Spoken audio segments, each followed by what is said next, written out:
Hi, my name is Jennie Steed. I'm an agent here at Paradigm Life.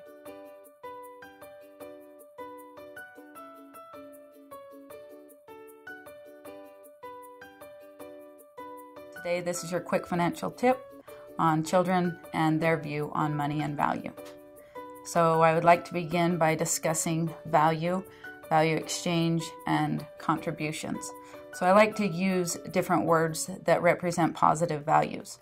So whether I'm talking about contributions and value exchange versus chores and allowance. So if you look at the meaning behind a chore, it's a hard task versus a contribution is an addition or adding to the overall value or the whole.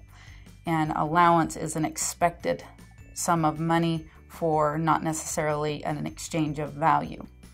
Versus a value exchange is what have I done to produce value for somebody else in exchange for that money I received or services that I received.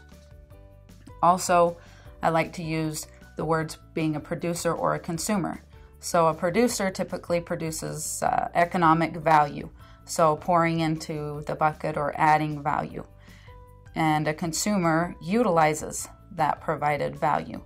So whenever I talk with my children about providing value and whether or not they're a producer or a consumer, I always like to make sure that they understand to be a producer far more than they are a consumer, so that they're not taking more than they produce.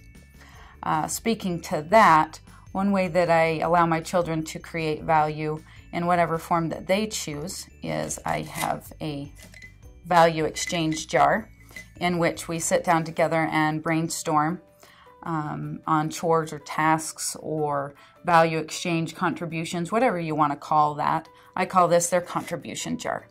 So we sit down together and we think up contributions that they can do that would add value, and then we agree on a price tag for those contributions.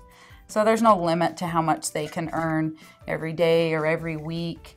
And then at the end of the day, we do an exchange for that value that they created. So that's the way I see this falling into family legacy planning, teaching our children positive attitudes and positive views on money and value exchange to them to pass on to their family and grandchildren and friends, etc.